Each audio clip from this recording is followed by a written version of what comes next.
Assalamualaikum warahmatullahi wabarakatuh. Niat sholat tarawih sebagai makmum. Bismillahirrahmanirrahim. Usolli sunnatat tarawihi rok'ataini mustaqbilal kiblati adaan makmuman lillahi ta'ala.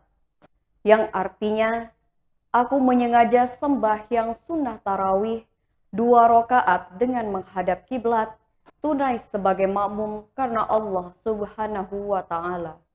Di Ramadan 2022, umat Islam di dunia akan melaksanakan ibadah puasa yang dibuka dengan sahur lalu berbuka di waktu maghrib.